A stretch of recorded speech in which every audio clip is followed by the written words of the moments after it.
ఉమ్మడి కృష్ణా జిల్లా వ్యాప్తంగా ఎడతెరిపి లేకుండా వర్షాలు కురుస్తున్నాయి. జగ్గైపేట, సత్యనారాయణపురం, బలుసుపాడులో వరద పోటెత్తింది. పెద్ద చెరువుకు గండి కొట్టడంతో ఆర్టీసీ కాలనీలో వరద ప్రవాహం తగ్గింది. చౌటపల్లి, జీకొత్తూరు మధ్య వెదుళ్ల వాగుకు వరద పోటెత్తింది. 10 గ్రామాలకు రాకపోకలు పూర్తిగా స్తంభించిపోయాయి. అనిగండ్లపాడు వద్ద కూచివాగు పొంగి పొరులుతోంది. కంబంపాడు, మాచేనిపాలెంలో పంట పొలాలు నీట మునిగిపోయాయి. దివిసీమకు కూడా వరద ప్రవాహం తాకింది. పాత ఎడ్లంకను వరద నీరు చుట్టుముట్టడంతో కాజ్వే తెగిపోయింది. అవనిగడ్డ, పాత ఎడ్లంక మధ్య రాకపోకల అంతరాయంతో నాటుపడవ ద్వారా నదిని దాటుతున్నారు స్థానికులు.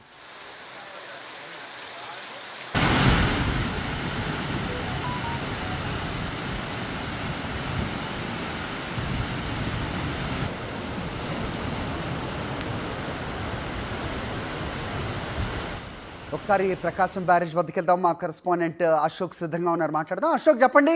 సో ఎగును కురుస్తున్న వర్షాలకు వరద పోటెత్తుతున్నట్టుగా తెలుస్తోంది. చాలా ప్రాంతాల్లో నీరు నిలిచిపోయింది. పంట పొలాలన్నీ కూడా నీట మునిగిపోయాయి. ఇప్పుడే మన కరెస్పాండెంట్ అశోక్ కాజా ప్రాంతంలోని పరిస్థితిని వివరించారు. మీరున్న దగ్గర సిచ్యువేషన్ ఏంటి, అధికారులు ఏం చెప్తున్నారు, అప్డేట్ చెప్పండి. మరి గడిచిన 24 గంటలుగా కురిసిన భారీ వర్షానికి ఉమ్మడి కృష్ణా జిల్లా అంతా కూడా తడిచి ముద్దైందని చెప్పుకోవచ్చు. ముఖ్యంగా ఎన్టీఆర్ జిల్లా పరిధిలోని నందిగామ కావచ్చు, జగ్గేపేట, ఈ నియోజకవర్గాల పరిధిలో భారీ వర్షపాతం నమోదైన పరిస్థితి కనబడుతుంది. కేవలం నిన్న 12 గంటల వ్యవధిలోనే జగ్గేపేట మండలంలో దాదాపుగా 17 సెంటీమీటర్ల మేర వర్షపాతం నమోదైంది. అలాగే నందిగామ కావచ్చు, పెనుగంచిపురంలో కూడా 15 సెంటీమీటర్ల పైబడి వర్షపాతం నమోదైన పరిస్థితి. మిగిలిన కొన్ని మండలాల్లో కూడా 10 సెంటీమీటర్ల పైబడి వర్షపాతం నమోదవడంతో మొత్తం వాగులు, వంకలు కూడా పొంగిపొరులుతున్నాయి. డ్రైన్లు కూడా మొత్తం నీరంతా కూడా రోడ్ల మీదకి వచ్చి చేరుతున్న పరిస్థితి కనబడుతుంది. ఇటు జగ్గయ్యపేట నుంచి అటు అవనిగడ్డ వరకు కూడా ఉమ్మడి కృష్ణా జిల్లా వ్యాప్తంగా కూడా ఇదే పరిస్థితి ఉందని చెప్పుకోవచ్చు. మరోవైపు కృష్ణానదికి భారీ ఎత్తున వరద పోటెత్తుతుంది. ఇప్పటికే 5 లక్షల పైబడి క్యూసెక్కుల నీరుని నీటిని వచ్చినట్టుగా ప్రకాశం బ్యారేజీ నుంచి దిగువకు విడుదల చేస్తున్న పరిస్థితి కనబడుతుంది. మరోవైపు అటు గంపలగూడెం మండలంలో కట్లేరు వాగు కూడా ఉధృతంగా ప్రవహిస్తుంది. దాదాపుగా 20 గ్రామాలకు రాకపోకలు నిలిచిపోయాయి. ఆ వాగును దాటకుండా ఉండేందుకు పోలీసులు అక్కడ బారికేడ్లను ఏర్పాటు చేసి జాగ్రత్తలు తీసుకున్న పరిస్థితి కూడా కనబడుతుంది. ఇక నిన్న చూస్తే కనుక భారీ వర్షానికి విజయవాడ నగరం అతలాకుతలం అయిందని చెప్పుకోవచ్చు. భారీగా ట్రాఫిక్ ఎక్కడికక్కడ స్తంభించింది. నగరంలో ఉన్న డ్రైన్లన్నీ కూడా పొంగిపోయాయి. మొత్తం రోడ్లన్నీ కూడా వరద నీటితో నిండిపోయిన పరిస్థితి కనబడుతుంది. ఆర్టీసీ బస్టాండ్ దగ్గర నుంచి కూడా విజయవాడ నగర పరిధిలో ఉన్న ప్రధాన రహదారులు ఏవైతే ఉన్నాయో, బందర్ రోడ్ కావచ్చు, ఏలూరు రోడ్ కావచ్చు, అలాగే బీసెంట్ రోడ్, ఈ పరిధి ప్రాంతాలన్నీ కూడా పూర్తిగా నీట మునిగిన పరిస్థితి కనబడుతుంది.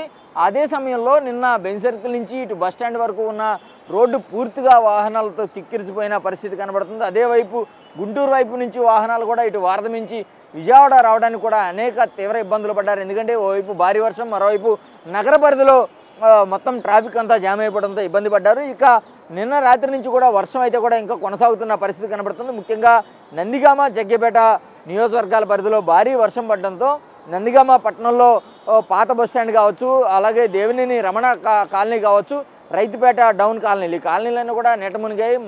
అదే సమయంలో ఫైర్ స్టేషన్ కూడా చాలా వరకు కూడా జలదిగ్బంధంలో చిక్కుకున్న పరిస్థితి కనబడుతుంది. ఇక గ్రామీణ ప్రాంతాల్లో చూస్తే కనుక అటు వైరా కావచ్చు, కట్లేరు, ఈ వాగులు ఉధృతంగా ప్రవహిస్తున్నాయి. అనిగండ్లపాడు వద్ద కూడా ఏదైతే చప్టా మీదకు నీరు రావడంతో వాహనాలన్నీ కూడా నిలిచిపోయిన పరిస్థితి. ఇక జగ్గేపేట పట్టణం కూడా పూర్తిగా జలదిగ్బంధంలో చిక్కుకున్న పరిస్థితి. ఓవైపు వర్షాలు, మరోవైపు డ్రైన్లలో నీరంతా కూడా పొంగి రోడ్ల మీదకి రావడంతో జనం రాకపోకలకు తీవ్ర ఇబ్బందులు పడుతున్న పరిస్థితి కూడా కనబడుతుంది. మరోవైపు ఈ వర్షాలు మరొక 24 గంటలు కొనసాగే అవకాశం ఉందని ఇప్పటికే వాతావరణ శాఖ హెచ్చరికలు ఇచ్చిన నేపథ్యంలో అధికారులు కూడా అప్రమత్తమయ్యారు.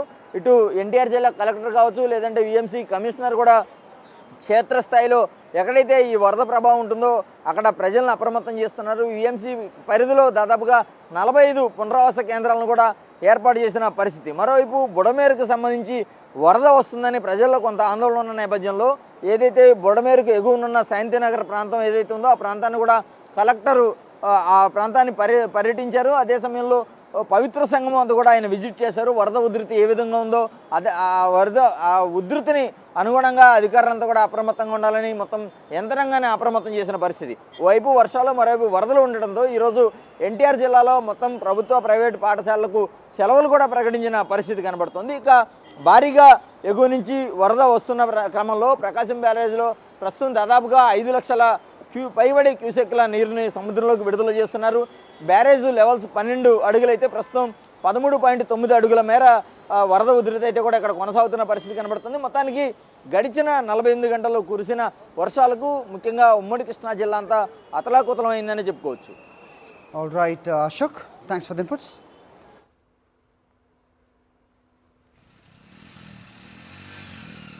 అది అక్కడ పరిస్థితి. ఉమ్మడి కృష్ణా జిల్లా వ్యాప్తంగా కూడా ఎడతెరిపి లేకుండా కురుస్తున్నాయి వర్షాలు.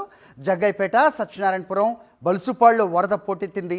పెద్ద చెరువుకు గండి కొట్టడంతో ఆర్టీసీ కాలనీలో వరద ప్రవాహం కొంచెం తగ్గింది. చౌటపల్లి, జీకుత్తూరు మధ్య వెదుళ్ల వాగుకు వరద పోటెత్తింది. 10 గ్రామాలకు రాకపోకలు పూర్తిగా నిలిచిపోయాయి. అనిగండ్లపాడు వద్ద కూచివాగు పొంగి పొరులుతోంది. కంభంపాడు, మార్చేనిపాలెంలో పంట పొలాలు నీట మునిగిపోయాయి. దివిసీమకు కూడా వరద ప్రవాహం తాకింది. పాత ఎడ్లంకను వరద నీరు చుట్టుముట్టడంతో కాజ్వే తెగిపోయింది. అవనిగడ్డ, పాత ఎడ్లంక మధ్య రాకపోకల అంతరాయంతో పాటు నాటుపడవ ద్వారా నదిని దాటిస్తున్నారు స్థానికులు.